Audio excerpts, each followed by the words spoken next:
Anteriormente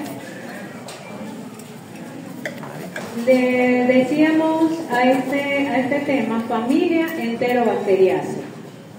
Sin embargo, después del 2016, un artículo del 2016, ya para 2019 más o menos, antes de la pandemia, un estudio demostró que tenían diferencias genéticas, sobre todo en 5 enzimas codificantes. Entonces, de acuerdo a los estudios genómicos, determinaron que en el caso de algunos géneros que estaban incluidos en esa familia, no podían seguir incluidos en esa familia. Entonces separaron 7 familias y un género, el género Enterobacter. Entonces esas 7 familias y el género forman el orden Enterobacterales. Tenemos entonces la familia Enterobacteriaceae, en donde vamos a estudiar Escherichia coli, Shigella, Salmonella, Pseudomonas shigelloides, Klebsiella, etc. Vamos a ver algunos de esos, de las bacterias las especies más patógenas y dentro de esa familia. También vamos a estudiar la familia Yersinia,ceae, en donde está el género Yersinia, y también en la literatura, cuando lean, van a ver que también está el género Serratia. Yo les mencioné Serratia marcescens, que producía marcesinas, que son bacteriocinas. Entonces es también una bacteria que está dentro de este orden y que la pueden encontrar o leer en la literatura. Morganelaceae, la familia Morganelaceae, donde vamos a estudiar el género Morganella y el género Proteus. Proteus, sí, vamos a ver 2 especies, Proteus mirabilis y Proteus peinei. Entonces, en general, estas otras familias no tienen géneros o especies que sean muy frecuentes o principales como patógenos dentro de este orden. Pero este grupo, este orden Enterobacterales, es bastante importante desde el punto de vista clínico porque representan la mayoría de las infecciones que encontramos en el humano. De hecho, Escherichia coli ocupa el primer lugar de los aislamientos clínicos en los laboratorios de bacteriología y Klebsiella pneumoniae ocupa el segundo lugar. Entonces, además, ocasionan prácticamente todas las patologías que puede presentar el humano, en general, pues, todas las bacterias de este orden. Entonces, son muy, pero muy frecuentes. Entonces, básicamente, en la práctica clínica van a tener mucho contacto con bacterias del género de los cocos gram positivos, como estafilococos, y en este orden, los bacilos gram negativos de este orden enterobacterales. Entonces, ya con haber estudiado estos dos, pues ya tienen conocimiento sobre muchos de los casos clínicos que van a tener en su práctica médica diaria. Son bacilos gram negativos, su tamaño es intermedio, aunque algunas especies son más de menor tamaño, pero de ancho 0,3 a 1 micra y de largo de 1 a 6 micras. Son no esporulados, excepto el género Serratia, que puede tener algunas cepas que son esporuladas. Pero en general, entonces, el género esporulado lo vamos a ver es el género Bacillus, que lo vamos a estudiar como difusión de caso clínico, y en bacterias anaerobioentricas el género Clostridium. Son los géneros esporulados por excelencia. Todo lo demás es variable. Algunos son móviles, otros son inmóviles. Algunos tienen cápsula, otros carecen de cápsula, y el grosor de la cápsula también varía. Todos sí tienen pilis o fimbrias, porque son los que utilizan para la adherencia y la variabilidad antigénica. Algunas especies producen bacteriocinas, como E. coli produce colicinas, y Serratia marcescens, que se los mencioné anteriormente, producen marcesinas. Por favor, los últimos que entren pueden cerrar bien la puerta. Como les dije anteriormente, constituyen el principal grupo, 80%, de los aislados en muestras clínicas, y E. coli produce es la principal especie aislada. No sé por qué debe tener la pantalla, no sé, una configuración rara, porque no se ve las referencias. El hábitat es bastante amplio, pueden estar en el suelo, pueden estar en las plantas. Hola, buenos días, bienvenida Emily. Pueden estar en el agua y también pueden estar en el intestino de humanos y animales. En la práctica, entonces, vieron microbiota y vieron que una de las principales microbiotas es la intestinal. Entonces, en este grupo vamos a estudiar algunas de estas especies que forman parte de la microbiota intestinal, principalmente a nivel de colon. La principal especie es Escherichia coli y menos prevalente Klebsiella y Proteus. Pero también pueden estar de manera transitoria en piel y en orofaringe. De manera transitoria, entonces también pueden ser microbiotas en estos sitios del cuerpo. Desde el punto de vista del crecimiento, son anaerobios facultativos y son fermentadores de la glucosa. Esta utilización de la glucosa lo utilizamos para separar y estudiar familias. Entonces, este grupo de orden enterobacteriales son fermentadores de la glucosa. En el siguiente tema que van a ver la semana que viene, el de otros bacilos gram negativos, van a ver un grupo de especies de importancia nosocomial o intrahospitalaria que son no fermentadores de la glucosa. Entonces, de esa manera pueden diferenciar a los enterobacterales, fermentadores de la glucosa, y los no fermentadores de la glucosa en el otro tema, que son pseudomonas, acinetobacter, burkholderia y Stenotrophomonas, dentro de algunos Cryptobacterium, etc. Hay muchísimas especies en ese otro grupo. No son de requerimientos nutricionales exigentes. Entonces ellos crecen sin necesitar sangre, sin necesitar vitaminas. El CO2 no estimula su crecimiento y allí en los requerimientos nutricionales tenemos una excepción que es la especie Klebsiella granulomatis, que sí es nutricionalmente exigente, es la única del orden.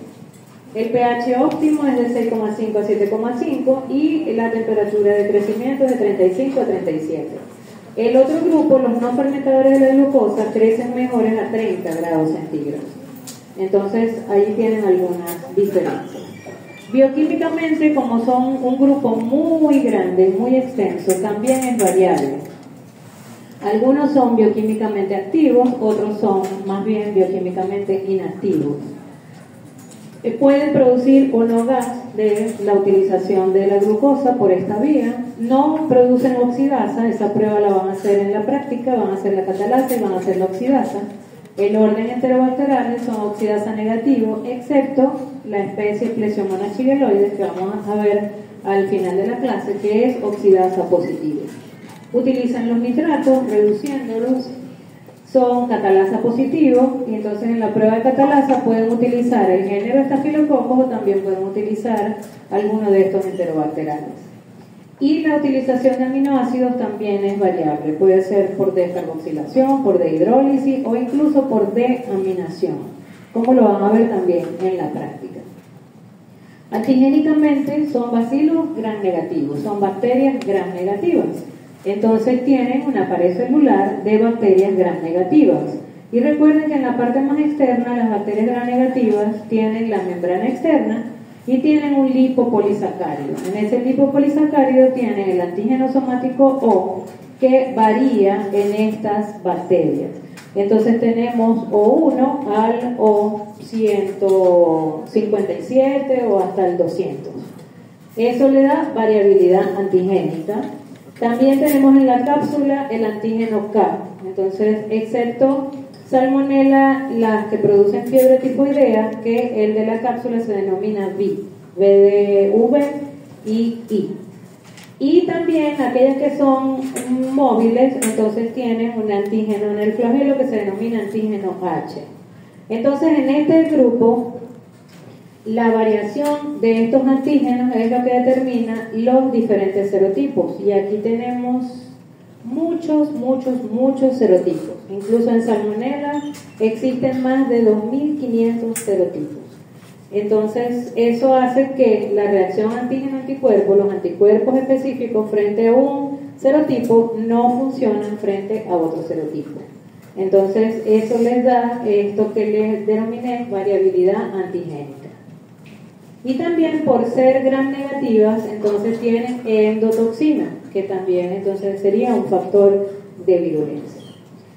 El orden enterobacteriales lo vamos a estudiar de acuerdo a las enfermedades que producen y las vamos a clasificar en dos grupos. Aquellas que son microbiota de intestino y son patógenas extraintestinales, porque son normales en intestino. Entonces, desde el sitio donde son microbiota, por ejemplo, colon, piel, orofaringe, vagina, en el caso de la mujer también pueden estar allí, ellas pueden acceder a un sitio normalmente estéril y ocasionar enfermedad en ese otro sitio, pero son microbiota intestinal. Aquí tenemos algunas de las especies que les mencioné. Y tenemos otras que son patógenas intestinales. Son enteropatógenas, son diarreogénicas o productoras de diarrea. Por supuesto, no son microbiota en ningún sitio del cuerpo. Son patógenas intestinales y generalmente se transmiten a través de agua o alimentos contaminados con heces. O también vamos a ver en este grupo que hay algunas especies que son zoonoses. Entonces, los animales, a través del contacto con estos animales, entonces podemos contagiarnos o ingerir, entonces, por vía digestiva, esa especie bacteriana. Van a ver otro tema que se denomina bacterias zoonóticas o bacilos productores de zoonosis. Entonces, en ese tema van a ver las zoonóticas, pero aquí en este tema también estamos estudiando bacterias zoonóticas. Entonces, cuando estudien, deben también incluir este grupo dentro de las bacterias zoonóticas. Empezamos entonces con Escherichia coli, que como les dije es básicamente el principal bacilo gram negativo que está asociado con infección en el humano. Como les dije, esta Escherichia coli entonces forma parte de la microbiota intestinal o desde otros sitios, algún sitio del cuerpo que les mencioné ya donde ella puede estar como microbiota, ella accede a otro sitio normalmente estéril. Principalmente ocasionan infecciones del tracto urinario. 3 patologías son las más importantes: infección del tracto urinario, meningitis neonatal y bacteriemia y sepsis. Son las 3 patologías principales. Pero fíjense que puede ocasionar múltiples otras infecciones. Las infecciones del tracto urinario, la mayoría son de tipo ascendente y en un 95% de los casos. Sería entonces ascendentes en el 95% de los casos, descendentes solo en el 5% de los casos.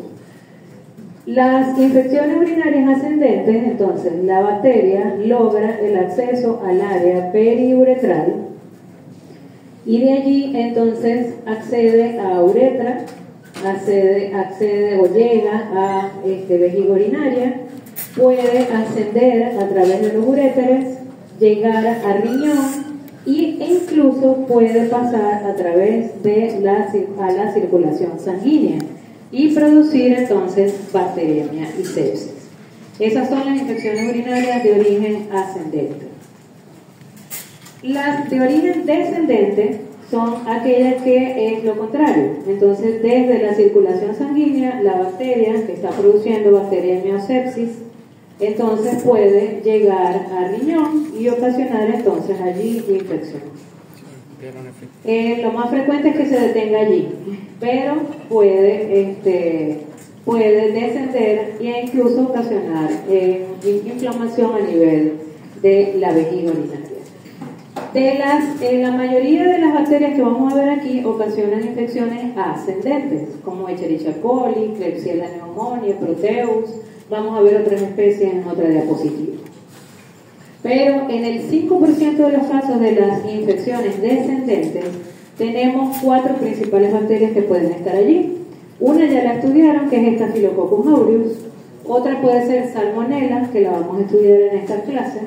También cuando estudien Mycobacterium tuberculosis, puede ser otra, por eso es que podemos tener tuberculosis urinaria, y este es el origen descendente. Y también en bacterias zoonóticas, Leptospira interroga. Son las 4 especies que pueden ocasionar este tipo de infecciones descendentes. Entonces, a nivel de uretra, la bacteria puede producir uretritis. Cuando ocasiona inflamación a nivel de vejiga, entonces produce cistitis, ureteritis, en el caso de que haya inflamación del uréter, pielonefritis y glomerulonefritis. Lo más frecuente en estas bacterias es pielonefritis.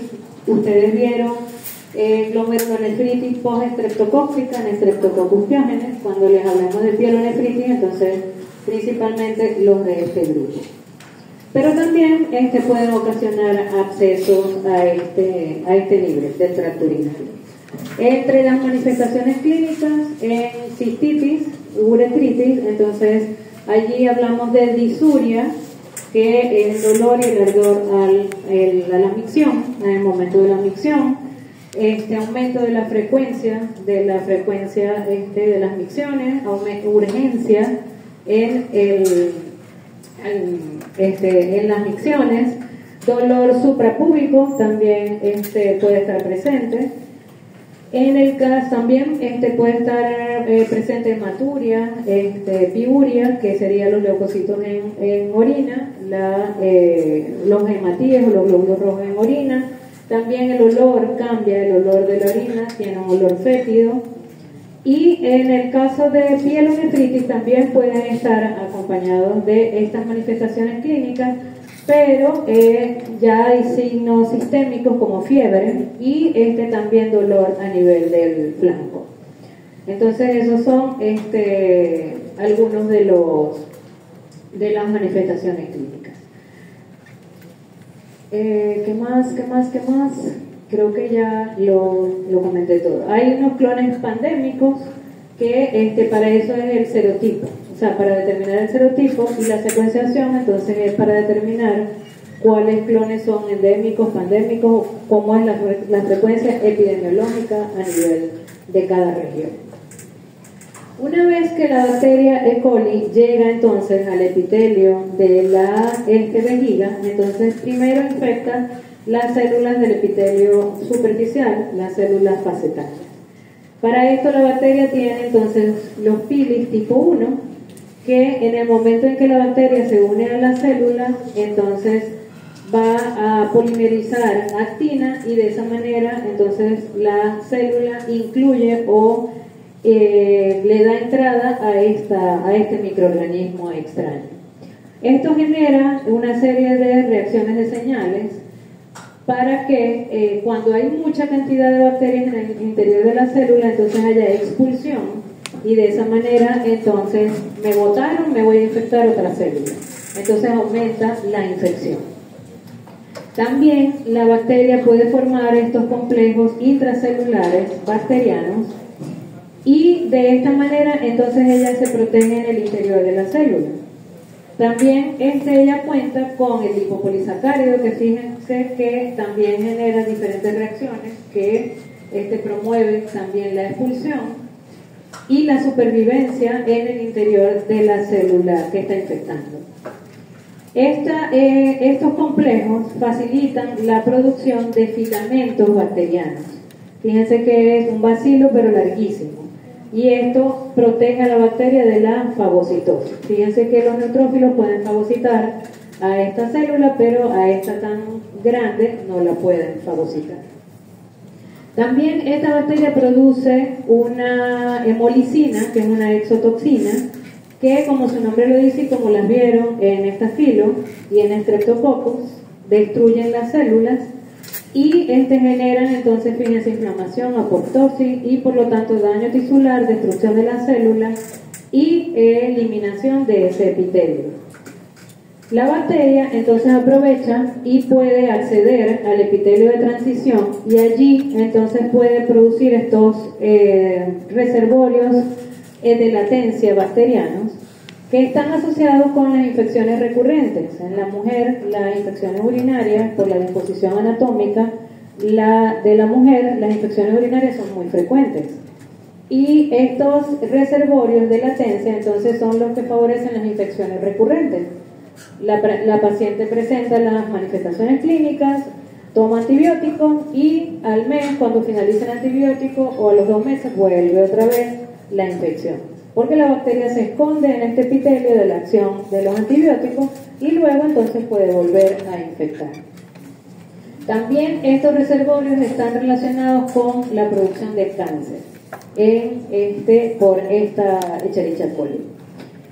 Cuando hay exfoliación, fíjense que a la bacteria, al producir estos complejos bacterianos, entonces puede de esta manera ascender a riñón o a uréteres, no una, sino múltiples, miles de bacterias en el interior de la célula. También aquí tienen otros factores de virulencia, la movilidad, etcétera, son múltiples factores de virulencia de esta E. coli uropatógena. A nivel de riñón, ella es muy inteligente y ella utiliza otros pilis diferentes, que son los pilis P de pielonefritis. Y a este nivel, entonces, la bacteria coloniza el epitelio renal y básicamente lo que va a hacer es disminuir la expresión de los receptores de la inmunoglobulina A, y eso hace entonces que no haya defensa, es decir, previene la ozonización y por lo tanto la destrucción de las células infectadas por esta bacteria. Ese es básicamente el mecanismo de patogenicidad en este caso. Esto es para que en el caso de la epidemiología de las infecciones del tracto urinario tenemos factores de riesgo. Fíjense que el género femenino, por la disposición anatómica tan cerca del ano con la vagina y con la uretra, entonces la bacteria puede acceder más fácilmente a través de la acción mecánica del sexo o a través de la higiene. Entonces, la mala higiene, entonces puede llegar a uretra. También, por supuesto, hay otros factores de riesgo que ya son frecuentes.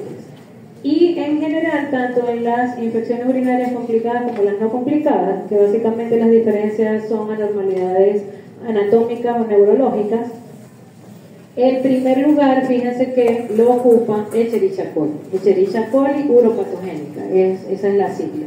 En segundo lugar, Klebsiella pneumoniae, también tenemos Staphylococcus saprophyticus, que son esos estafilococos coagulasa negativa que estudiaron en la clase antepasada. Enterococcus, Streptococcus agalactiae, Proteus mirabilis, Pseudomonas, Staphylococcus aureus y también la levadura cándida. Otra de las enfermedades que les mencioné, producida por esta E. coli, es la meningitis neonatal. Como su nombre lo dice, afecta al neonato y en edades menores de 1 mes. ¿Por qué? Porque la colonización inicial es a nivel perinatal. En el momento del nacimiento, la madre le transmite esta bacteria al recién nacido. La bacteria entonces pasa a circulación sanguínea, en donde ella, para poder ocasionar infección, tiene que tener una dosis infecciosa muy elevada. Más de 1000 unidades formadoras de colonia por ml de sangre debe tener el recién nacido para que la bacteria entonces pueda llegar, primero sobrevivir en la sangre a través de la cápsula y a través de la resistencia a los péptidos antimicrobianos a nivel del suero y a través de estas proteínas de la membrana externa. Se une entonces a las células endoteliales de la barrera hematoencefálica a este nivel a través de los pilis tipo 1 y a través de estas proteínas de la membrana externa y a través del factor de necrosis citotóxico que también lo tiene E. coli uropatógena, y estas proteínas de la membrana externa es traslocada hacia el cerebro. ¿Por qué meningitis y no otra afección al neonato? Porque básicamente no puede llegar a más. Inflamación meningia es lo que ocasiona. Edema cerebral, presencia de leucocitos, que es pleocitosis, y lamentablemente las infecciones por bacterias a este nivel, a nivel del sistema nervioso, ocasionan daño neurológico, incluso mayor que las infecciones virales. Cuando se refiere a que necesita más de 1000 cuidados modernos, necesita ver una grada o un grado alto de bacterias. Sí, que la dosis de bacterias en sangre tiene que ser elevada. Si no, el sistema inmunitario las elimina. Entonces, ellas pueden tener sus factores de virulencia, pero el sistema inmunitario hace su trabajo. Otra de las especies que ya les he mencionado es Klebsiella pneumoniae, que se lo mencioné en el primer tema. Hay una clásica y hay una hipervirulenta que produce entonces una cápsula, una hipercápsula, una cápsula de mayor grosor, antígeno K1 y K2, el K1 es el principal, tiene el lipopolisacárido, tiene los dos tipos de fibras, la tipo 1 y la tipo 3, y además tiene 4 sideróforos, que como les mencioné son proteínas que le permiten la captación de hierro. Y esta hipervirulenta entonces afecta a personas saludables con enfermedades bastante graves, absceso a nivel de hígado, a nivel de cuello, a nivel de pulmón, a nivel renal, neumonía, celulitis, fascitis necrosante, meningitis, endoftalmitis y miositis. Y está distribuida a nivel mundial. Inició, la primera vez que fue aislada fue en el sudeste asiático, en Asia, pero ya se diseminó por todo el mundo y la podemos tener presente aquí. Otra especie del género Klebsiella es Klebsiella granulomatis, que también es llamada Calimmatobacterium granulomatis. Según algunos investigadores, debe continuar llamándose Calimmatobacterium, pero desde el punto de vista didáctico es más fácil Klebsiella, y en todas las literaturas lo vamos a encontrar como Klebsiella granulomatis. Es el agente causal de la donovanosis, que también es denominado granuloma inguinal. Donovanosis porque fue descrita en 1985 por Charles Donovan en India, y la bacteria como tal fue reconocida en 1985, pero la enfermedad fue descrita en 1982. Es una enfermedad de transmisión sexual, una infección transmitida a través de la vía genital. Está asociada con mala higiene, grupos socioeconómicos bajos, pacientes con VIH, pacientes inmunosuprimidos, y es una infección lenta, crónica, progresiva, que usualmente involucra en el área genital y en menor porcentaje de los casos el área inguinal. Por eso es que en algunas literaturas no la van a encontrar como granuloma inguinal, porque básicamente no afecta el área inguinal, sino como algunos autores prefieren decirle donovanosis. No es frecuente tampoco la presencia de lesiones extragenitales, ni tampoco es común la inflamación a nivel de los ganglios linfáticos en el área inguinal. La presentación clínica, el periodo de incubación es muy largo, es como les mencioné anteriormente, es lenta, progresiva, es crónica, y el periodo de incubación incluso puede ser mayor de 50 días. Se presenta entonces pápulas o nódulos subcutáneos que se ulceran generalmente después de un trauma, y allí es que se presenta. La lesión clásica es una úlcera granulomatosa a nivel del área genital que tiende a sangrar con facilidad. Pero también puede ser una úlcera verrugosa con bordes levantados. Esta úlcera clásica es una base eritematosa y la úlcera. También puede ser una úlcera necrótica fétida o también esclerótica con tejido fibroso. El diagnóstico, como les dije, esta bacteria es nutricionalmente exigente. Entonces, a través del cultivo no podemos hacer el diagnóstico porque ella no crece. Entonces, se pueden detectar los cuerpos de Donovani, que son hacer un raspado en la lesión y colocar en una lámina portaobjetos y hacer una coloración, que es la coloración de Reich y Enza, que es la misma coloración que se utiliza en la sangre para colorear el frotis sanguíneo. Y allí entonces tratar de detectar leucocitos, histiocitos, células plasmáticas con el citoplasma, detectar los bacilos en el citoplasma de esas células.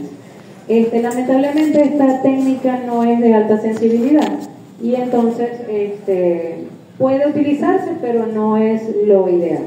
Básicamente se necesitan técnicas moleculares PCR para hacer el diagnóstico definitivo de esta bacteria. Con respecto al diagnóstico diferencial, entonces hay que tratar de diferenciar, valga la redundancia, de otros microorganismos que también ocasionan lesiones genitales. Entonces, por ejemplo, en Treponema pallidum van a ver en sífilis que se produce la lesión primaria, es el chancro sifilítico.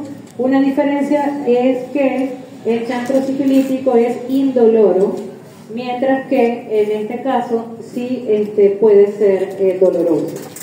La presencia de esto es en sífilis secundaria. Les comenté que las lesiones extragenitales no son frecuentes aquí en donovanosis, entonces por allí pueden sospechar entonces que no es microorganismo. En el caso de chancroide, que recuerdan, no lo han visto, lo ven la próxima semana, que es Haemophilus ducreyi, el agente causal del chancro blando o chancroide. Pero el nombre lo dice, es una base dura en este caso y en el caso del chancro sifilítico, y en este caso es una base blanda.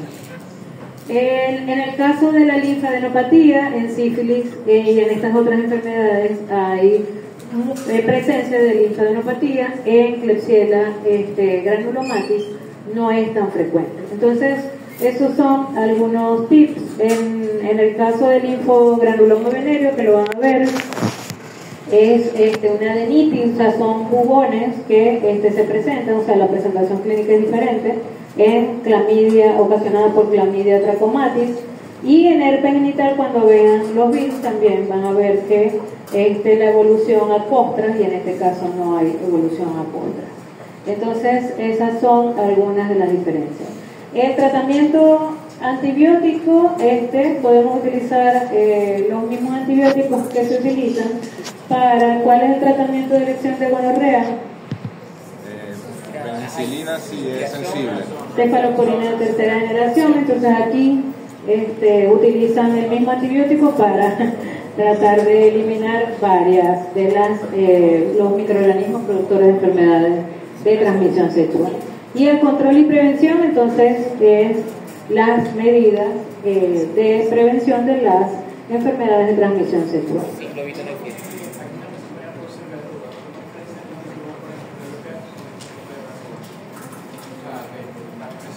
Pero es una lesión verrugosa, o sea, una úlcera, un nódulo, o sea, pápula que se ulcera, y puede ser con el tejido fibroso, pero no es una verruga propiamente dicha.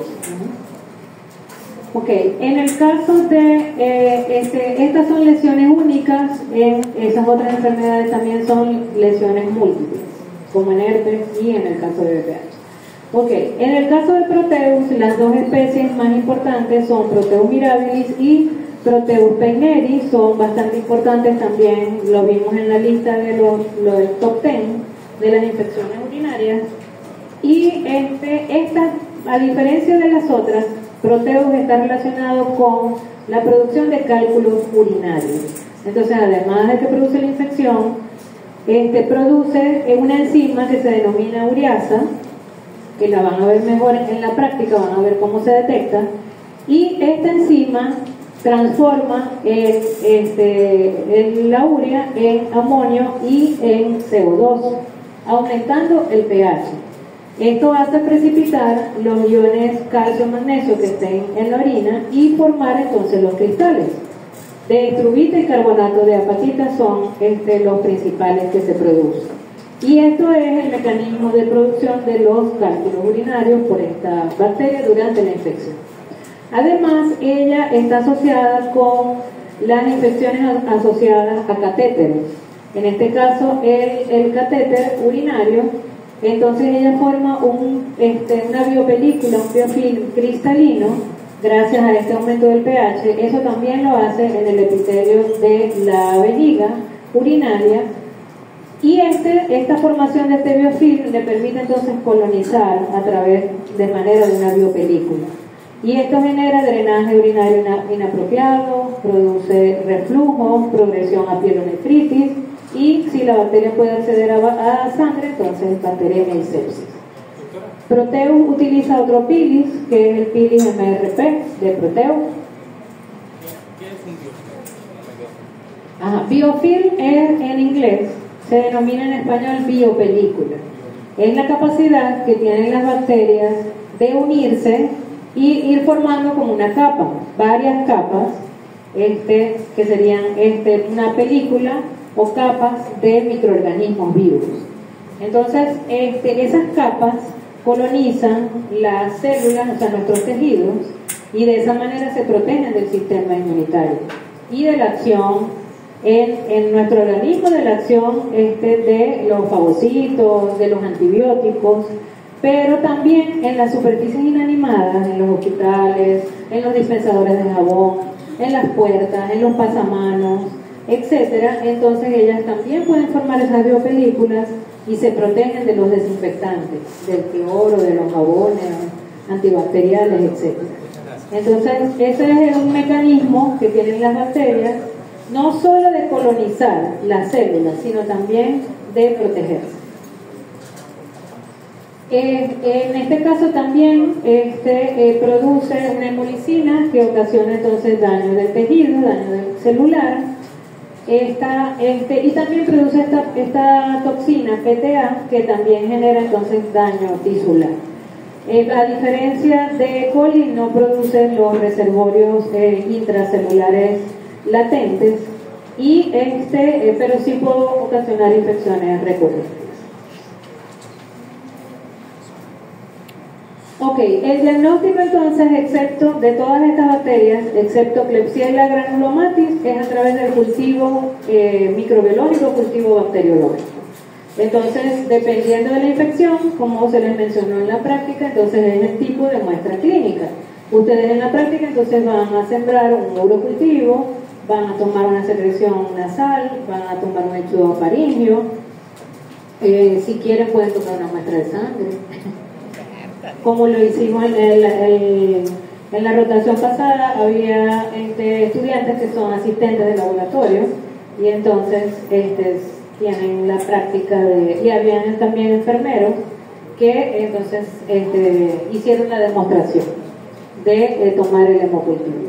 Para estos bacilos gram-negativos utilizamos el medio McConkie, que a los del grupo de ayer se los explicó bien el doctor Ludolindo, les explicó todos los medios de cultivo. Están aquí los del jueves, Sí. porque todavía está allí la pizarra. El McConkie es uno de estos medios que inhibe los gram positivos y permite el crecimiento de los gram negativos. Esto lo van a ver mejor en la práctica, van a ver los medios de cultivo, los tipos de medios, etcétera. Es importante también, las pruebas bioquímicas también las van a ver y se las tienen que estudiar. Y es importante también el antibiograma, que lo mencionamos también en la práctica. En la práctica van a utilizar un Levine, se lo piden al profesor. Sí. Van a utilizar el agar Levine y les van a ver una E. coli en el agar Levine. Este es el agar Levine. Este es el McConkie. Estas son las colonias mucosas de Klebsiella, porque Klebsiella produce la hipercápsula, y van a tener también las pruebas de susceptibilidad. Este es el velo de Proteus que se disemina en toda la clase. Doctora, te digo que el género vegetal de interbacteriales, ya utilizan glucosa, pero también pueden utilizar lactosa, porque si había leído, Sí. McConkie tiene lactosa. Sí, claro. Ellos utilizan, la glucosa como todas las células, prefieren utilizar la glucosa porque bioquímicamente es más sencillo. Pero ellas pueden utilizar múltiples otros carbohidratos, manitol, lactosa, Ese es el fundamento de las pruebas bioquímicas. O sea, las pruebas bioquímicas, dependiendo del carbohidrato, si la bacteria lo utiliza, cambia de color el medio de cultivo. Entonces, ok. Y en la otra parte, entonces, son los enterobacteriales productores de diarrea.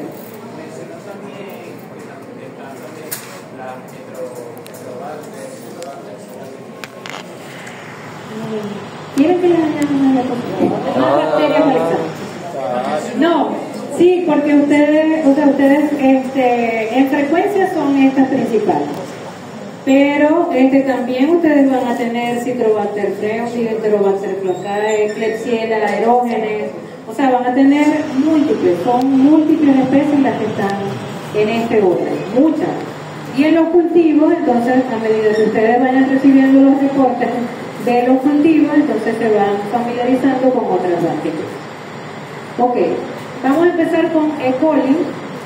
Dentro de las productores de diarrea vamos a ver E. coli, vamos a ver Shigella, Salmonella, Klebsiella chileloides y Yersinia enterocolitis. Entonces empezamos con E. coli. Les llamamos patotipos o que son los tipos patógenos, pero aquí serían enteropatotipos porque son patógenos intestinales. Tenemos 5 tipos diferentes de E. coli, de E. coli enteropatógenos. Entonces tenemos E. coli productora de toxina chiga, E. coli enteropatogénica, enterotoxigénica, enteroinvasiva y enteroagregativa. De cada una de estas hay múltiples serotipos de cada una. E. coli productora de toxina chiga tiene 2 variantes. Tiene la enterohemorrágica y la enteroagregativa. Entonces tenemos que todas las E. coli enterohemorrágicas son productoras de toxina chiga, pero no todas las productoras de toxina chiga son enterohemorrágicas. Estas son otros patotipos, la E. coli adherente difusa, que incluso el Murray del 2016, que ya lo pueden encontrar por allí en las páginas ilegales, ya lo pueden bajar, incluye entre los tipos a esta E. coli, o sea, incluye 6. E. coli adherente difusa, pero no la vamos a estudiar, no es tan frecuente. E. coli del sitio de desprendimiento y E. coli adherente invasivo. Entonces, en general, yo les mencioné en la primera clase sobre los mecanismos de transferencia horizontal. Les mencioné transformación, transducción y la conjugación. Entonces, a través de estos mecanismos, las bacterias de la misma generación se puede transferir o pasar los genes que producen estos factores de virulencia. Entonces, actualmente podemos tener una E. coli productora de toxina chiga que adquiere los genes invasivos y también entonces es enteroinvasivo. Podemos tener una enteroagregativa que también adquiere la toxina chiga y entonces ahora es productora de toxina chiga. Entonces, las variables que podemos tener actualmente son infinitas. Estas E. coli se transmiten principalmente a través de agua y alimentos contaminados. En general, el principal reservorio es el humano. Sin embargo, en el caso de la productora de toxina chiga, los animales, sobre todo el ganado bovino, tiene un papel importante en la transmisión, sobre todo, por ejemplo, el consumo de carnes de hamburguesas poco cocidas o término medio. Y algunas tienen una dosis infecciosa muy baja y por lo tanto se pueden transmitir de persona a persona, que es la productora de toxina chiga, que es la que produce enfermedad más grave. Entonces vamos a ver cada una de estas 5 E. coli. Este libro, aunque es viejito, no les voy a decir la fecha, es muy viejo, pero define cada una de las categorías de E. coli de acuerdo a los factores de virulencia que producen. Entonces hace que sea más sencillo comprender cada una. La enteropatogénica es aquella que produce un fenómeno de adherencia y destrucción de la vellosidad intestinal característico, no es invasiva y no produce toxinas. Y esa característica se la da la presencia de unos pilis tipo paquete. o Bumble fimbrias, como se dice en inglés, que son estos peelings tipo paquete y que hacen que la bacteria forme microcolonias alrededor de la célula del intestino. Además, ella produce una proteína que se denomina intimina, que como su nombre lo dice, favorece una adherencia íntima a la vellosidad intestinal, y esto induce la polimerización de actina y la formación de un pedestal. Entonces, a nivel de las fotografías electrónicas se ve la bacteria sentada en su regla, o sea, en un pedestal como en su sillita. Estas son reacciones que genera la entrada y la unión de la bacteria en la célula y que favorecen la destrucción de la vellosidad intestinal. Entonces, es un patógeno generalmente de niños, desde los 6 meses o menores de 6 meses a los 2 años, y ocasiona una diarrea acuosa debido a la destrucción de las vellosidades intestinales. El principal reservorio entonces son los humanos, pero también pueden estar implicados algunos animales. La dosis infecciosa es muy alta, 10 a la 8 a 10 a la 10, por eso se transmite entonces las heces, contaminan agua o alimentos y de esa manera nos infectamos, o en este caso la población pediátrica.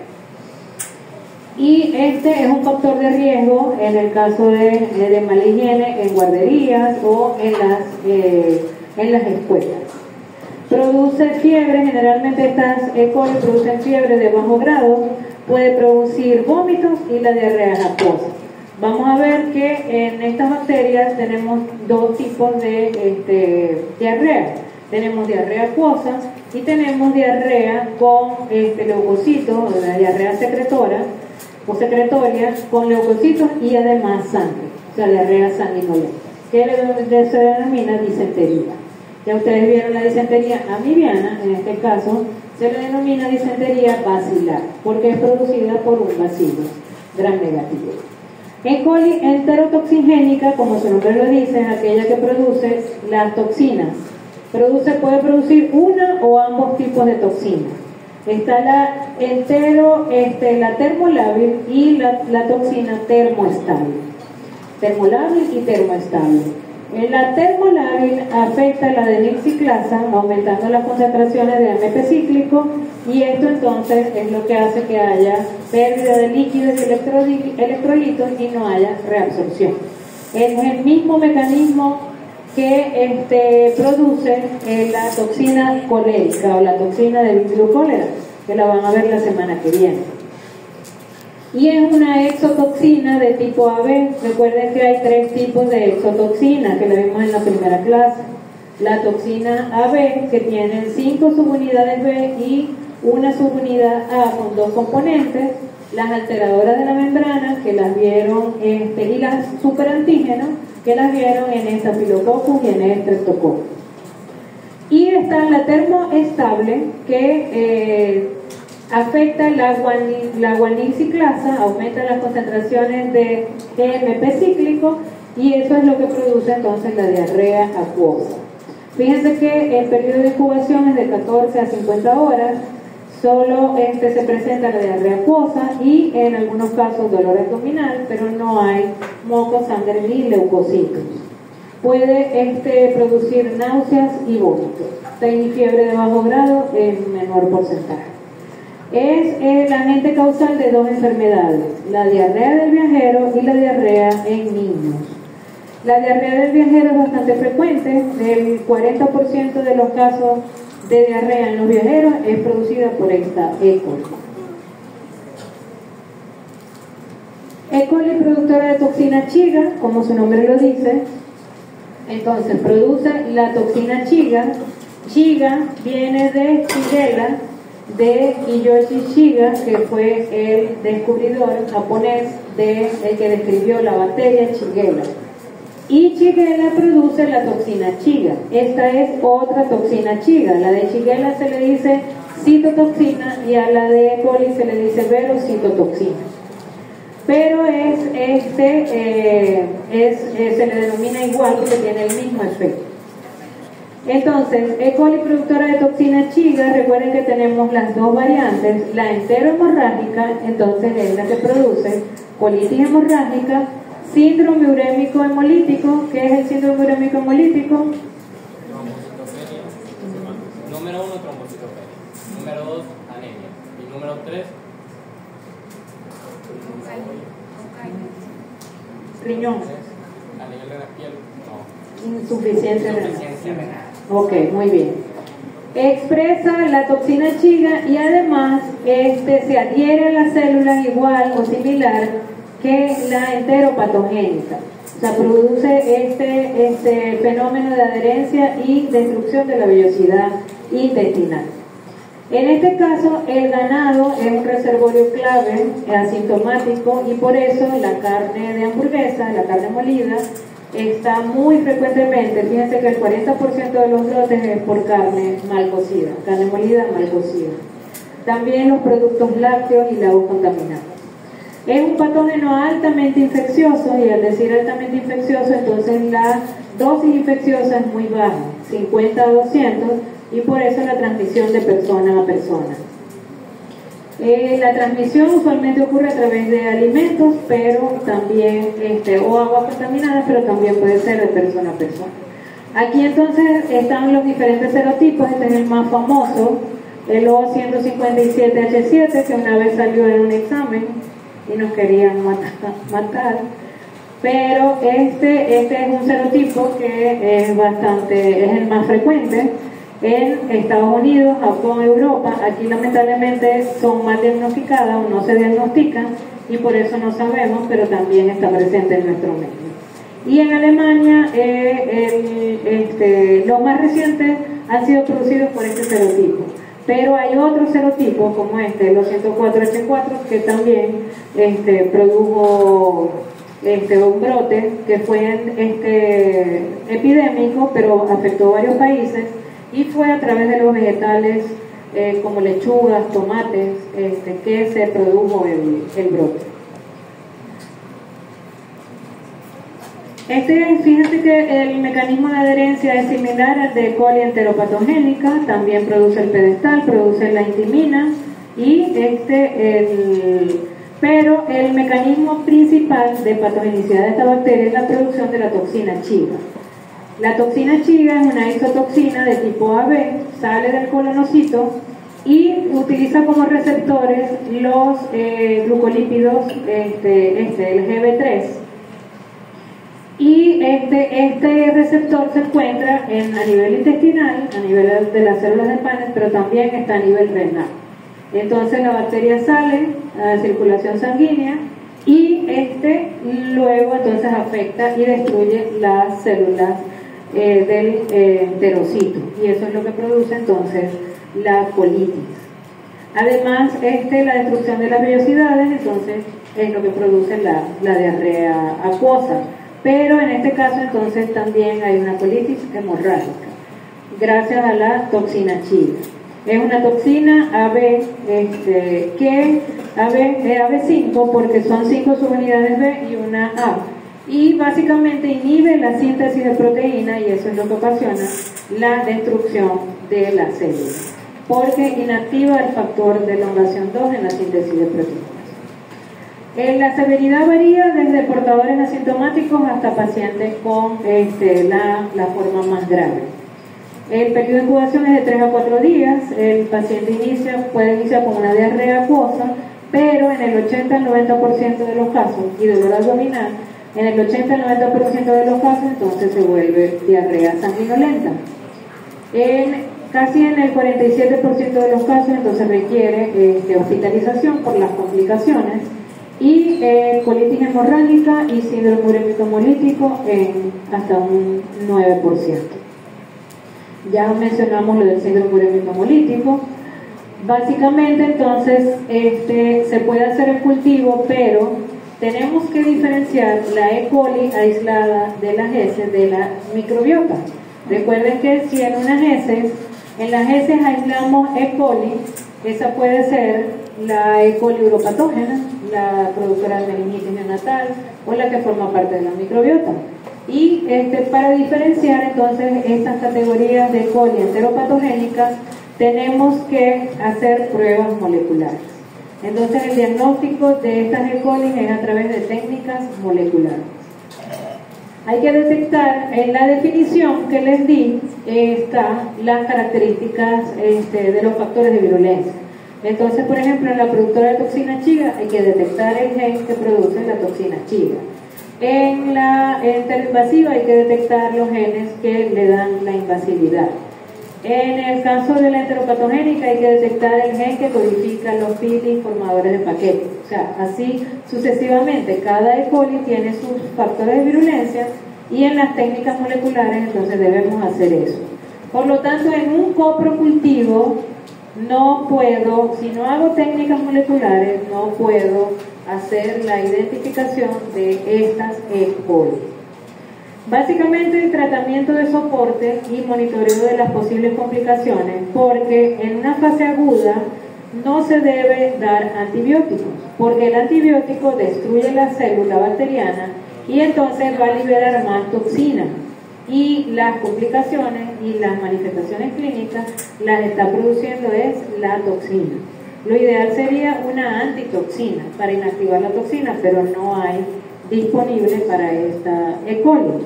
Entonces, por eso hay que evitar el uso de antibióticos en la fase aguda.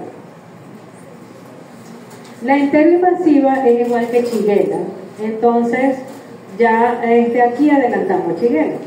Produce brotes generalmente esporádicos, está relacionada genéticamente con Shigella, se transmite a través de agua o alimentos, y en el caso de Shigella tiene varias fases, pero la primera fase es una diarrea acuosa y luego es la disentería franca. Entonces esta tiene las mismas características de la enfermedad. Tiene un plásmido donde tiene los genes de invasividad. Shigella ingresa y esta E. coli ingresa por las células M de las placas de Peyer a nivel intestinal, sale a la submucosa, allí es fagocitada, escapa del fagocito y entra entonces en el colonocito por la submucosa. Es invaginada, se producen proyecciones y de esta manera la célula es introducida, la célula bacteriana es introducida en el colonocito y tiene la capacidad de pasar de una célula adyacente a la otra, estableciendo como una infección intracelular. De esta manera se protege del sistema inmunitario. Se ha descrito la producción también de una enterotoxina y esto entonces va generando daño de la célula. A diferencia de Salmonella, Shigella se multiplica en el citoplasma a nivel intracelular, mientras que, ella escapa de la vacuola endocítica. Salmonella no escapa de la vacuola endocítica, sino que se multiplica en el interior de la vacuola endocítica. Shigella es más invasiva a nivel del epitelio intestinal que Salmonella. Y por último, la E. coli enteroagregativa es aquella que, como su nombre lo dice, produce un patrón agregativo, un biofilo o una biopelícula de tipo de ladrillos apilados en la superficie de la célula intestinal. Además, tiene unas fimbrias específicas, son estas fimbrias que permiten la formación de este biofilm. También hay hiperproducción de moco y produce esta toxina P que destruye el citoesqueleto de la célula intestinal y esto es lo que produce la muerte o el daño de las vellosidades intestinales.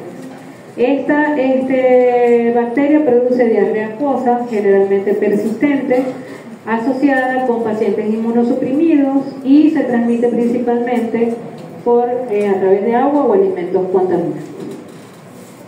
Esto se los traje para que vieran los diferentes serotipos, no se los vamos a pedir, no se los vamos a preguntar, pero es para que sepan que de cada una, esta es la enterotoxigénica, enteropatogénica, estas son las siglas en inglés, E. coli, enterotoxigénica, enteropatogénica, enteroinvasiva, productora de toxina chiga y enteroagregativa, de cada una hay diferentes serotipos. Ya ustedes saben qué significa el O103 y ya ustedes saben qué significa el H25. ¿Qué significa el O103? El antígeno somático. Antígeno somático tipo 103. Y el H, Antígeno flagelar. el antígeno del flagelo, el tipo 25. Estos son los diferentes serotipos. Aquí tienen un cuadro comparativo de las E. coli enteropatogénicas y en el diagnóstico quiero que por favor recuerden que el diagnóstico de estas E. coli es a través de técnicas moleculares. En algunos coprocultivos uno coloca, no se investigaron las E. coli diarreogénicas o productoras de diarrea y todavía me llaman preguntando por qué. Entonces, ¿por qué? Porque a través del cultivo no puedo diferenciar E. coli de las productoras de diarrea, de las características de las enteropatogénicas. Lo tengo que diferenciar genéticamente y por eso tengo que hacer pruebas moleculares o PCR. Fíjense que en la enterotoxigénica detectar la toxina a través de PCR o inmunoensayos. El patrón de adherencia de EBDO son los cultivos celulares. O sea, tengo que hacer un cultivo celular, poner a la bacteria y ver cuáles los cambios que generan en la célula. Además, detectar el pili formador de paquete, la isla de patogenicidad, eso es el genoma de la bacteria. Los genes de invasión por PCR. También, fíjense, detectar el serotipo y PCR. Entonces, esto es para que por favor les quede claro que además de aislar la bacteria a través del cultivo, tengo que hacer técnicas moleculares. En las enfermedades que producen, básicamente, entonces unas producen diarrea acuosa y otras producen diarrea tipo disentérica o sanguinolenta. ¿Cuáles producen diarrea acuosa? Enteropatogénica, enterotoxigénica y la enteroagregativa. Las que producen diarrea sanguinolenta son la enteroinvasiva, que es igual que Shigella, y la productora de toxina Chiga, sobre todo la variante enterohemorrágica. Entonces estas afectan también intestino grueso, mientras que esta principalmente es intestino delgado. En el caso de la enterotoxigénica y la enteropatogénica, principalmente en niños, la enteropatogénica en niños de 6 meses o más pequeños. Y aquí está el fenotipo patogénico, que es los factores de virulencia que ya expliqué. El dolor abdominal y tenemos, fíjense que las que afectan ya intestino grueso.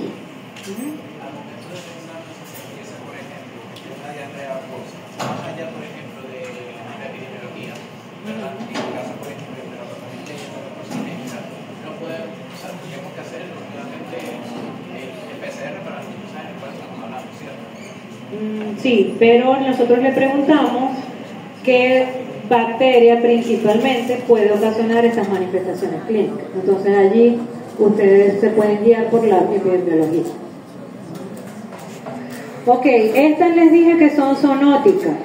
Entonces fíjense que en este caso fueron aisladas de potros, en este caso de ratas en Brasil, rata urbana, en este caso de un guacamayo mascota y en este caso de terneros. Entonces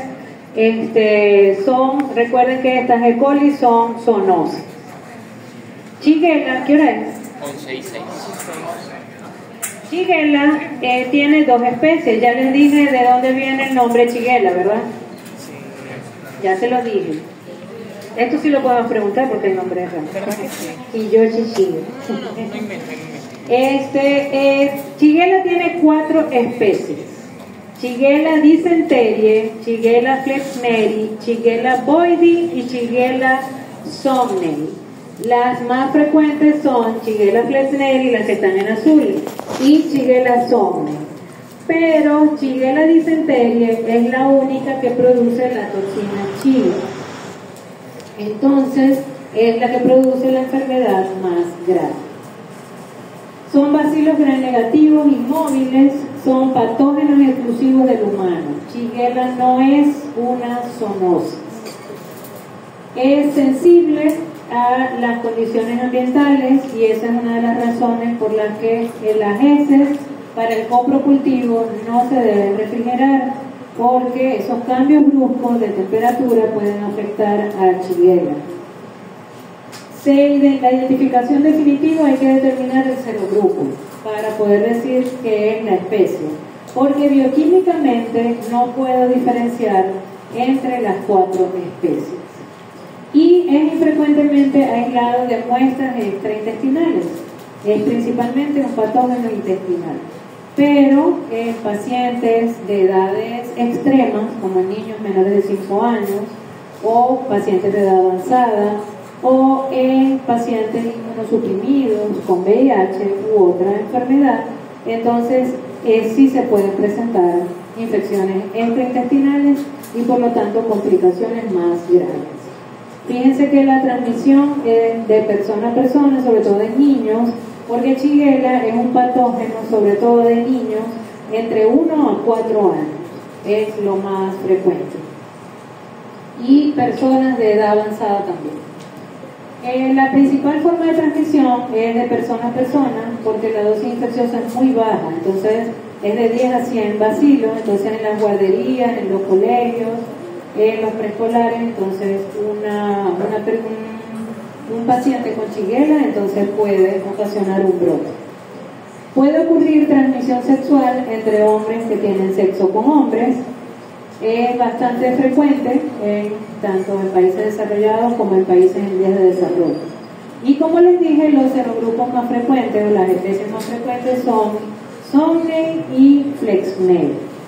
Entre los factores de virulencia, además de estos plásmidos, estas proteínas que generan la invasividad, porque como les dije, es igual a la enteroinvasiva, entonces es una bacteria invasiva, puede producir la enterotoxina Shigella, que es la que produce básicamente la diarrea en Shigella flexneri sobre todo, pero también en las otras especies, porque recuerden que la toxina Shiga solo es producida por Shigella dysenterie tipo 1 y por lo tanto el síndrome urémico hemolítico entonces y esa colitis hemorrágica grave entonces es producida principalmente por la toxina Shiga.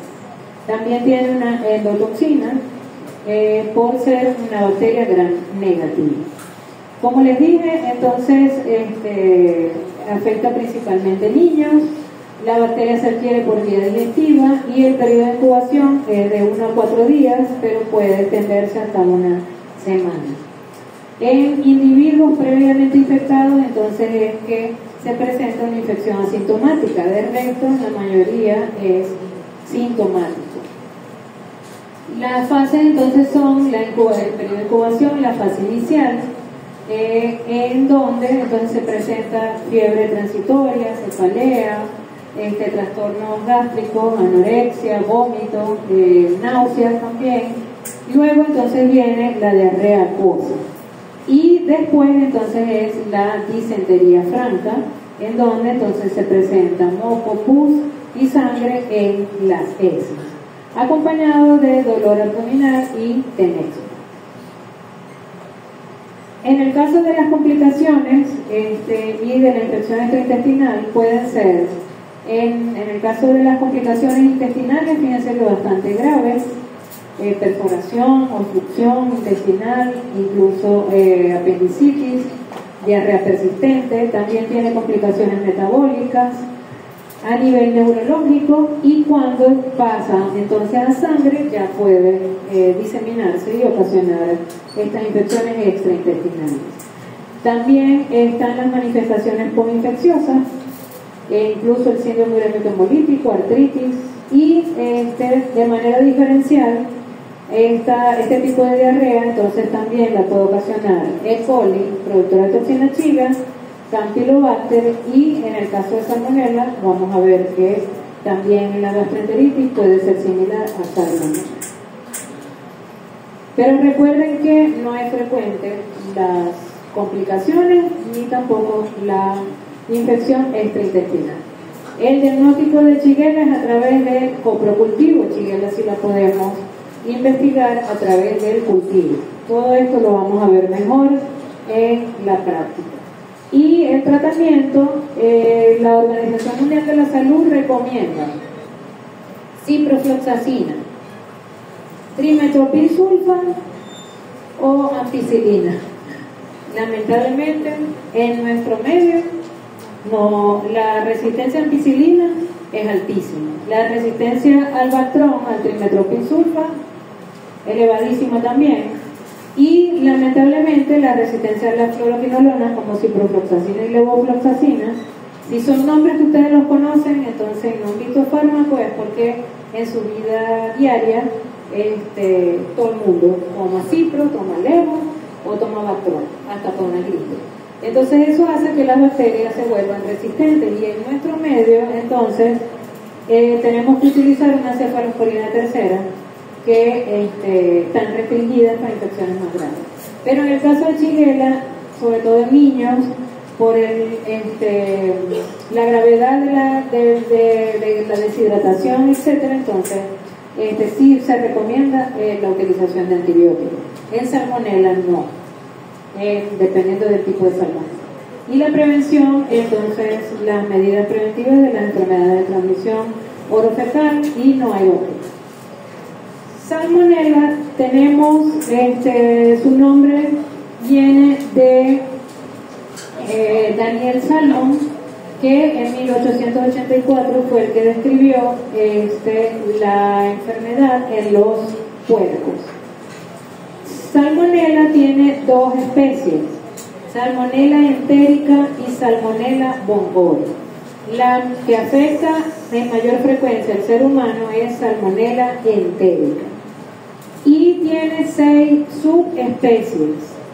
La que afecta en mayor medida al humano es la que tiene más serotipos, fíjense que tiene 1500 serotipos, y es Salmonella entérica subespecie entérica. Entonces ese es el nombre completo de la especie, Salmonella entérica subespecie entérica.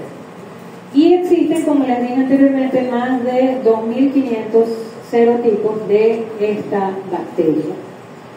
El serotipo enteritidis y el serotipo tifimurium, fíjense que va con letra mayúscula porque es el serotipo, no es la especie. Fíjense que entérica, que es la especie, va en minúscula, subespecie entérica va en minúscula, pero el serotipo va en mayúscula. Son los principales serotipos que afectan a nivel mundial, y es un patógeno bacteriano entérico bastante común en más del 42, más del 40% de los casos. En nuestro medio, antes se determinaba en el Sahum, se determinaban los serotipos, y estos fueron los más frecuentes. Hay un serotipo que aislamos aquí, y es el serotipo venezuelense. Estos fueron los más frecuentes, pero a nivel mundial el enteritidis y el tifimurium. Sus determinantes de virulencia ya los hemos estudiado en otras bacterias. La adherencia a través de los pilis, todos sus antígenos, que ya también los hemos estudiado, como les dije, el serotipo TIFI, los que producen fiebre tifoidea, la cápsula se denomina antígeno V. Y invade la mucosa y produce entonces daño de la célula intestinal. Salmonella lo vamos a estudiar según las enfermedades que producen dos grupos. Tenemos las salmonelas no tifoideas y las salmonelas tifoideas. Tienen muchas diferencias. Zoonosis son las no tifoideas. Las tifoideas son patógenos exclusivos del humano. La transmisión, esta es principalmente a través de alimentos contaminados, y estas son más frecuentes a través de aguas contaminadas. Pero en general ambas se pueden, estas sobre todo, se pueden transmitir a través de aguas contaminadas. La resistencia, Salmonella es bastante resistente a las condiciones ambientales adversas, por eso entonces puede estar en los animales. También afecta a los animales, aunque algunos, como los reptiles, las tortuguitas de agua, son portadores de salmonela y son portadores asintomáticos. Entonces hay que tener las medidas de precaución en estos casos. La prevalencia, estas son más frecuentes en nuestro país, en países en vías de desarrollo, mientras que la fiebre tifoidea es más frecuente en países desarrollados. Los brotes generalmente en nuestro medio ocurren en la época lluviosa, mientras que en los países desarrollados en los climas cálidos, o sea, en la época de verano y otoño, en los meses más calientes. Y en la patogénesis, Salmonella no tifoideas estimulan la entrada de neutrófilos. Entonces en las heces se encuentran leucocitos neutrófilos, mientras que en Salmonella typhi predominan son linfocitos. Entonces esto puede ser un dato para diferenciar, sobre todo a nivel microscópico. Salmonella no tifoideas producen gastroenteritis aguda. Es más frecuente que en Shigella las infecciones extraintestinales y las secuelas no infecciosas. Mientras que las cepas tifoideas producen, como su nombre lo dice, fiebre tifoidea, fiebre paratifoidea o también denominada fiebre entérica. En el caso de la fiebre tifoidea o la fiebre entérica es ocasionada por estos serotipos, estos 4 serotipos exclusivamente. El serotipo TIFI, el serotipo Paratifia, el serotipo Scott-Mulleri y el serotipo Hirschfeld. Esos 4 serotipos son los que producen exclusivamente fiebre entérica. Todo eso es culpa de los investigadores y de los científicos que la descubrieron. No es culpa de la microbiología. Ok, y el resto de serotipos entonces son los que están asociados con la salmonelosis o la gastroenteritis, que son las cepas no tifoideas. El transporte de salmonela es muy frecuente. Tenemos personas que son asintomáticas. Por eso en el certificado de salud para manipuladores de alimentos, en el examen, en el coprocultivo se busca exportadores asintomáticos de salmonela para que no transmitan, no diseminen la bacteria. Y en el caso de la litiasis biliar, es decir, los cálculos a nivel de vesícula biliar, la bacteria produce un biofilm, una biopelícula en esta parte, y esto favorece el transporte tanto de las cepas no tifoideas como de las cepas tifoideas.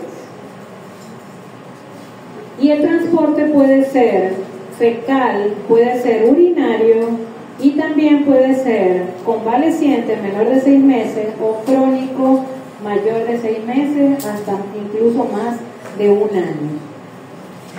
Ok, entonces en el caso de la gastroenteritis, que es la mayoría de los serotipos son los que lo producen, como les dije, el salmonella permanece en la vacuola endocítica, pero pasa a circulación sanguínea y linfática más frecuentemente, a diferencia de Shigella. Y genera una gastroenteritis inflamatoria, o sea, induce el llamado del sistema inmunitario y por eso entonces hay una diarrea inflamatoria neutrofílica sobre todo. También se ha descrito la producción de citotoxinas y enterotoxinas. Este es el cuadro más frecuente. Recuerden que tenemos 1000 o 1500 serotipos que pueden ocasionar esta enfermedad. El periodo de incubación puede ser de menos de 2 días hasta 2 semanas. Se presenta entonces náusea, vómito, primero una diarrea acuosa, fiebre y dolor abdominal. Rara vez produce pseudoapendicitis y también cuando entonces puede ocasionar presencia de sangre y moco en las heces. Entonces puede ser una diarrea acuosa al principio y luego sanguinolenta. La colonización del intestino delgado y grueso entonces facilita la eliminación por periodos prolongados a través de las heces, por eso el estado de portador o transporte de salmonela. Y las complicaciones se presentan generalmente en pacientes de edades extremas o en inmunosuprimidos. Existen estos serotipos, 3 serotipos, que ocasionan la septicemia. Y estos serotipos, que son el cólera suite, de todo esto estamos hablando de Salmonella entérica, su especie entérica. El serotipo cólera suisse, que viene del puerco, el Heidelberg y el Dublin, que viene del ganado bovino, son serotipos que ocasionan sepsis. Es decir, entran por vía digestiva, no producen cuadro intestinal, sino que de una vez pasan a sangre y producen septicemia. Entonces son solo por estos 3 serotipos y es más grave. En general, todas las cepas no tifoideas y también las tifoideas, entonces ingresan por vía digestiva, pero luego entonces pueden pasar a circulación sanguínea y ocasionar bacteriología. Entonces, todas las cepas de salmonella pueden ocasionan la infección a través de las células M de las placas de Peyer y también entonces pueden pasar a circulación sanguínea y producir bacterias. Cuando entonces se disemina, entonces allí puede producir otras enfermedades, bien sea a nivel intraabdominal, bien sea a nivel del sistema nervioso, a nivel pulmonar, tracto urinario, que vimos que salmonella puede por vía descendente, a nivel genital e incluso a nivel óseo puede ocasionar infecciones. Y también secuelas no infecciosas como artritis reactiva.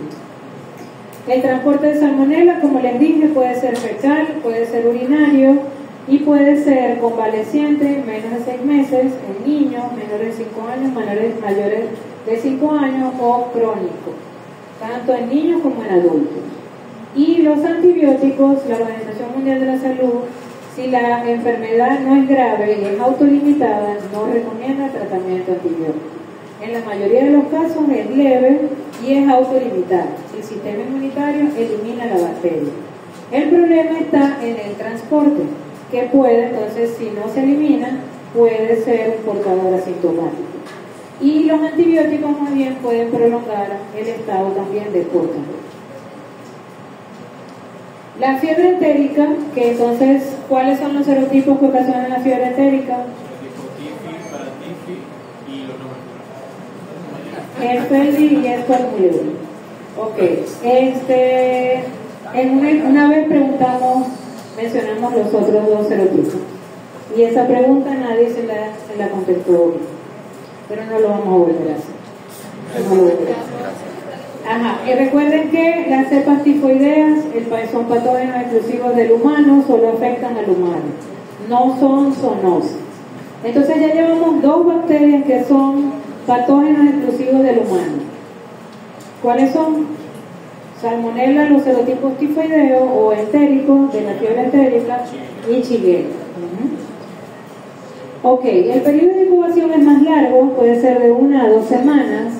El agua, como les dije, es uno de los principales mecanismos de transmisión. Entra por las células M de las placas de Peyer, como todas las cepas de salmonella, pero es fagocitada y pasa entonces el sistema linfático y a los órganos del retículo endotelial, el sistema retículo endotelial, hígado, vaso y médula ósea.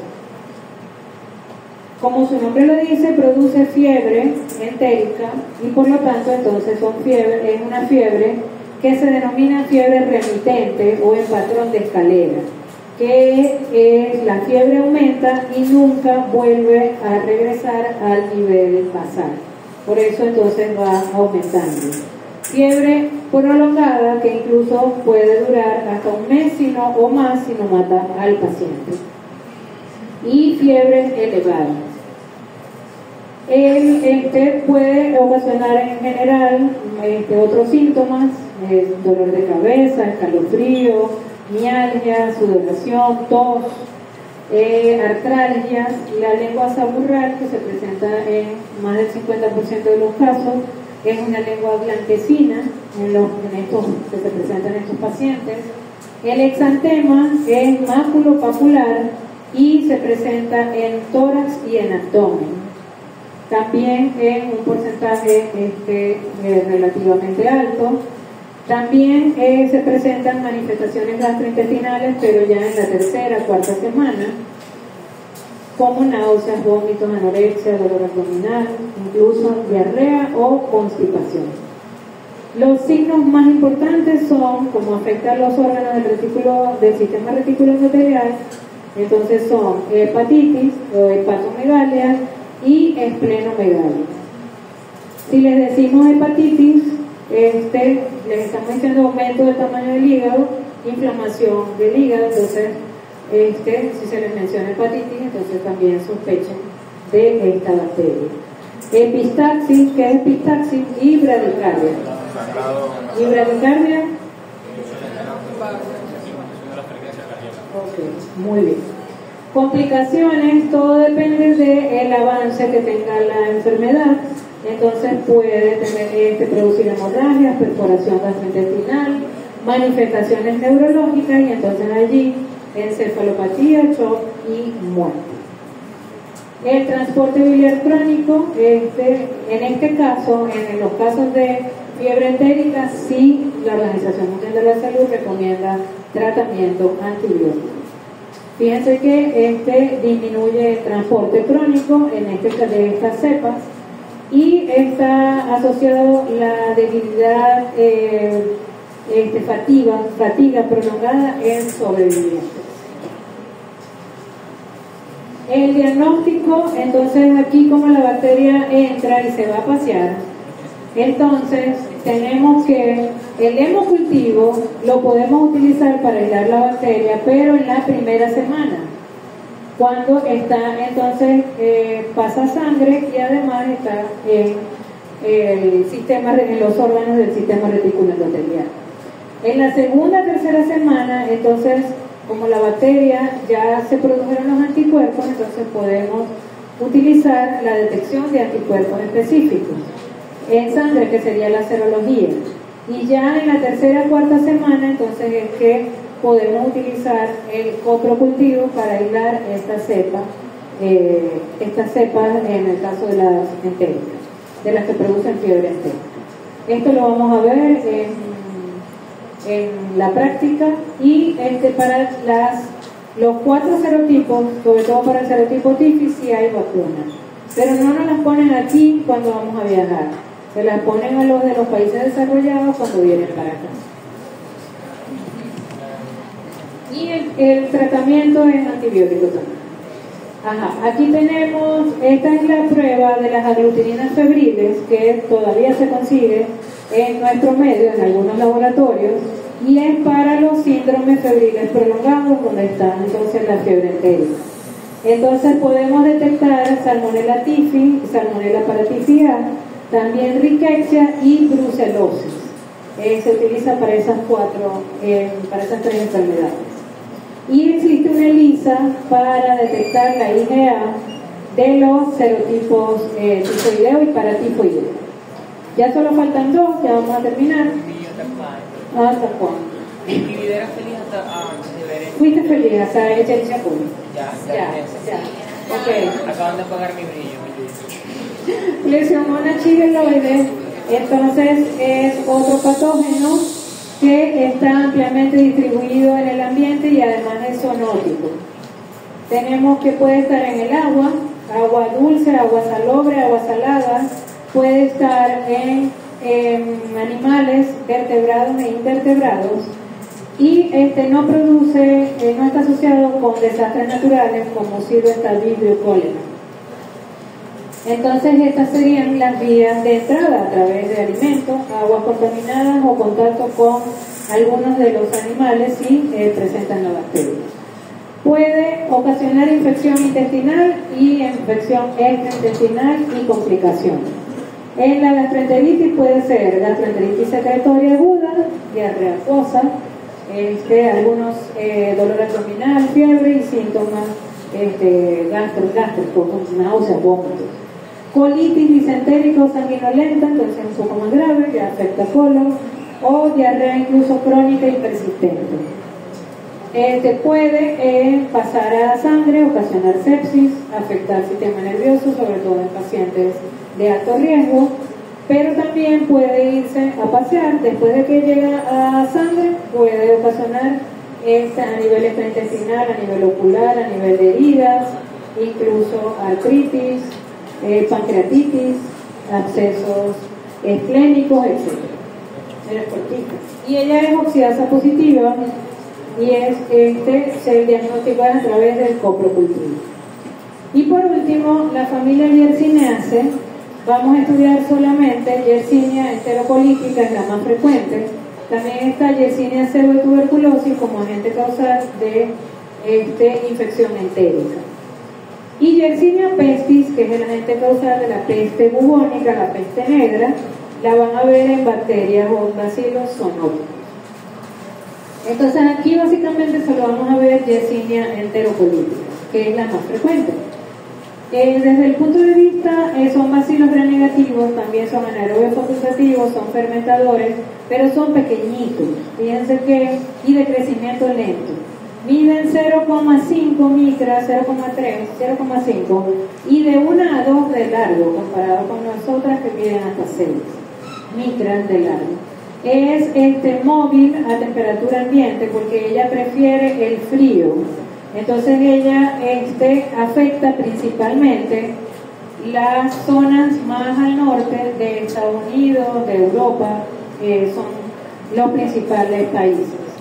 En nuestro medio, en el trópico, se ha investigado durante muchos años, pero no se han encontrado, por lo menos aquí en Maracaibo. En los Andes supuestamente hay reportes, pero no es frecuente tener Yersinia enterocolítica en nuestro medio. Crece en un amplio rango de temperaturas, pero como les dije, prefiere el frío y sus factores de virulencia son comunes a los que ya mencionamos para el resto de enterobacterianas. Son zoonóticas, pueden estar en diversos animales. El ser humano es un anfitrión accidental y la diseminación, la transmisión, principalmente es a través de primero alimentos contaminados. El puerco poco cocido fue descrito en muchos brotes hace muchos años. Segundo lugar, puede ser a través del agua. Y en el caso de transfusiones sanguíneas en muchos de estos países, porque cuando produce bacteriemia, entonces puede estar asociado con productos sanguíneos. Eso es básicamente las 3 vías de diseminación. Los serogrupos más patógenos y más virulentos en estos países son el O3 y el O9, pero en Estados Unidos, que es lo que debe predominar aquí, si la encontramos es el O8, por el antígeno somático mono. La infección es común en niños, sobre todo la infección más grave. Mientras que en los adultos generalmente puede o pasar desapercibida o ser autolimitada. El periodo de incubación es en promedio 4 a 6 días. Se presenta diarrea. Diarrea puede ser acuosa o también puede ser sanguinolenta. Fiebre, el dolor abdominal y generalmente la duración, a diferencia de Salmonella, por ejemplo, que es autolimitado, y Shigella, depende del paciente, esta dura más tiempo, dura hasta 2 semanas. Y incluso puede existir una forma crónica que puede permanecer por meses. Generalmente en los niños, entonces además se complica con ileitis terminal y adenitis mesentérica, simulando entonces una apendicitis aguda. Entonces en los niños ya es más grave, que es lo que se denomina pseudoapendicitis. Y en adultos, entonces también, sobre todo inmunosuprimidos o con enfermedades de base, pueden presentarse sepsis, abscesos intraabdominales, hepatitis y osteomielitis. Y también está descrita la forma coinfecciosa de artritis reactiva. El diagnóstico diferencial, ¿con qué otra bacteria produce adenitis mesentérica de las que vimos? Ya están fundidos. Bueno, aquí las tienen. Pero Campylobacter, que lo van a ver la semana que viene, es más frecuente como producción de adenitis mesentérica. Entonces, lo toman en cuenta para el diagnóstico diferencial. Enfermedad de Crohn, que es inmunológica, los abscesos producidos por, en el caso de disentería miliar.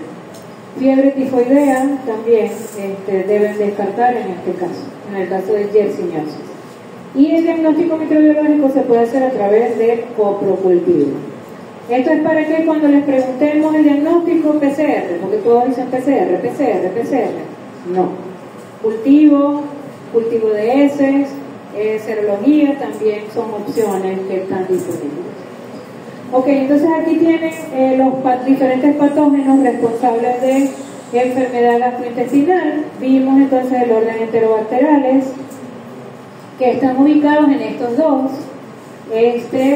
Vimos también entonces aquellos que afectan principalmente a la población pediátrica, aquellos que afectan a adultos, entonces por allí también pueden diferenciar.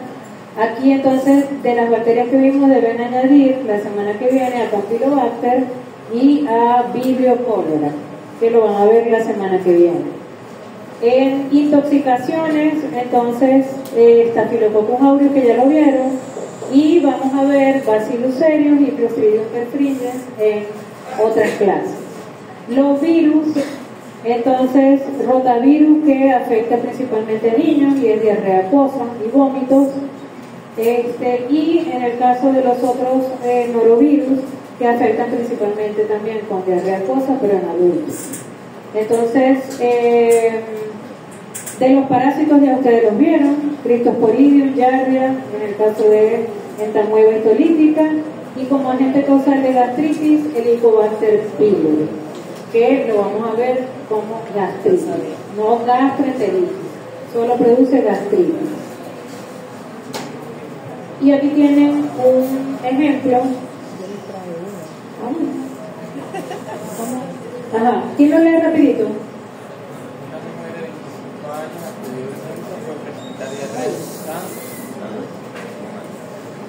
Hola. Una mujer de 25 años acudió a urgencias por presentar diarrea con sangre y dolor abdominal de 24 horas de duración, náuseas, y había vomitado 2 veces. No reportó antecedentes de enfermedad inflamatoria intestinal, diarrea previa o contacto con otras personas con diarrea. Comenzaron los síntomas 24 horas después de haber comido una hamburguesa término medio en un puesto de comida rápida local. El examen de ese con sangre. Reportó ese con leucocitos y sangre. Leucocitos y sangre. Muchas gracias.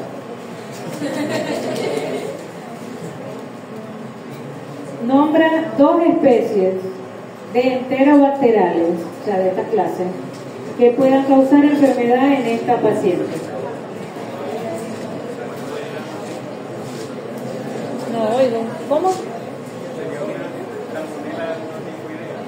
Ajá, Salmonella notifoidea. Ajá. Otra.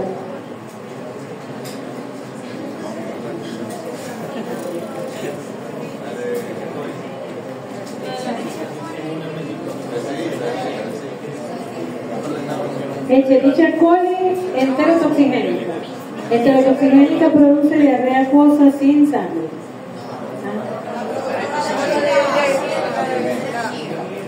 Escherichia coli productora de toxina chile. Ok, ¿y si les pido 4? Ahí se... Porque ya viene en mi casa, entonces no vayan a tirar toda la carga aquí, ¿no?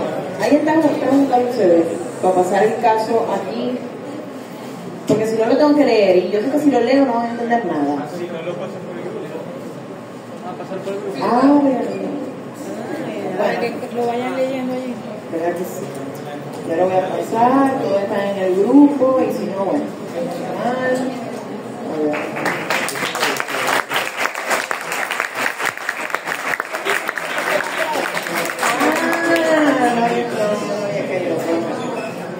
Ya tengo un chancecito que le estoy pasando.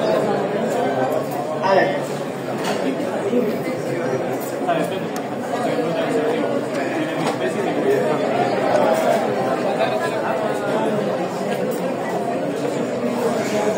Ok, ya se lo pasé, ahora lo voy a leer, ¿no? Listo. Prende la luz. Ok, sí, porque me hizo maquillaje, para que no me lo vean. Prende la luz, por favor. Ok, caso clínico. Dice, paciente femenino de 4 años de edad, quien acude a urgencias con su madre por presentar desde hace 2 días fiebre cuantificada en 40 grados, acompañada de sudoración profusa y escalofrío. Alivia la ingesta de antipiréticos comunes. Desde la misma fecha presenta evacuaciones acuosas frecuentes en número de 5 al día aproximadamente, de inicio súbito, que evolucionan en evacuaciones escasas con presencia de sangre, moco y pus, acompañada de tenemo, igualmente dolor abdominal de tipo cólico, alta intensidad, localización difusa que coincide con el inicio de la diarrea, razón por la que acude.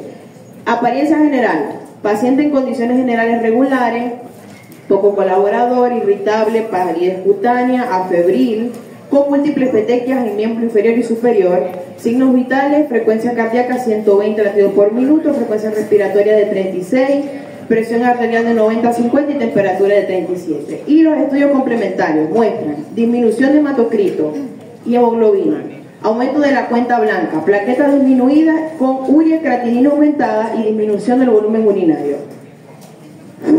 Qué buena forma de terminar el viernes, ¿no? La primera pregunta es, ¿cuál es el posible agente causal? hay premio. Afecto riñón. ¿Cuál es el principal agente causal? Les estoy preguntando el agente causal, no el diagnóstico, el agente causal. ¿Qué bacteria produjo ese caso? A mí, si lo digo, me da premio.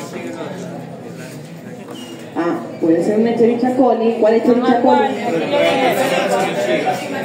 Ajá. ¿Y la otra? Ya va ahí la productora de toxina chica. La productora de toxina chica. Ajá. Pero esa no es otra. Puede ser la Escherichia coli esa, pero no es esa. Ella quiere otra. Yo quiero la Shigella. Fíjense que tiene toda la clínica de la Shigella. Tiene una fiebre, tiene todas las fases. Tiene el periodo de incubación, pero al silencio, dejen que les explique. Dios. Primero niño. Qué horror. Bueno, fíjense, tiene la fiebre, es una fiebre transitoria. Fíjense, le dio fiebre, se le bajó la fiebre, en el examen físico está febril. Luego que viene una diarrea acuosa sin nada. Después a los días evolucionó una disentería, que tiene la triada, ¿no? Pus, moco y sangre, ¿ok?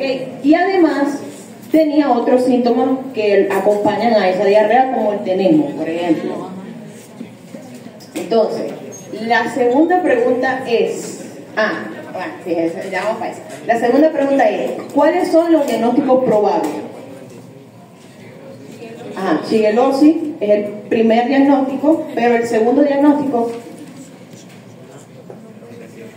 A ver, con la enfermedad actual, que es todo el cuento del paciente femenino, es una shigellosis, pero con los estudios complementarios, ¿ustedes qué creen que se le puede agregar ahí? ¿Cómo? No.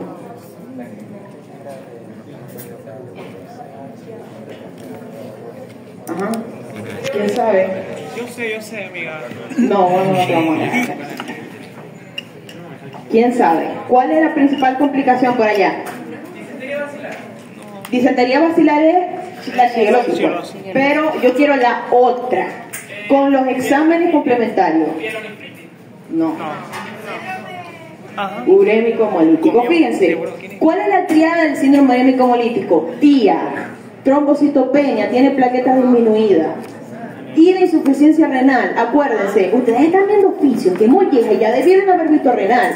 Ustedes saben que la urea y la creatinina, ¿qué son?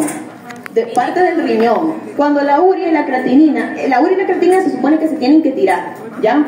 Cuando ellas aumentan en la sangre, entonces es porque el señorito riñón está funcionando bien. Entonces, la urea y la creatinina aumentada es igual a posible daño renal. Y la A es de anemia hemolítica. Cuando hay anemia, ¿qué tenemos? Hematocrito y hemoglobina disminuida, más nada. Listo, eso es todo. Esos son los dos diagnósticos, shigellosis y síndrome urémico hemolítico, ¿ok? Y luego, yo no sé cuánto voy a teléfono si no me voy a sacar. ¿Cuál es el método diagnóstico? Si es Shigella, ojo, es Shigella, coprocultivo. ¿Y si es Escherichia coli, Procterotoxina shiga?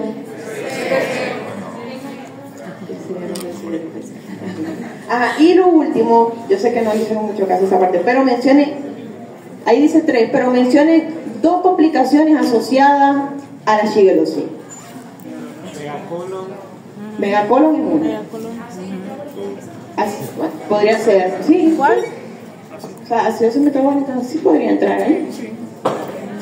Sí, porque tiene complicaciones metabólicas. Y otra más. Prolapso rectal. Prolapso rectal. ¿Ustedes sí se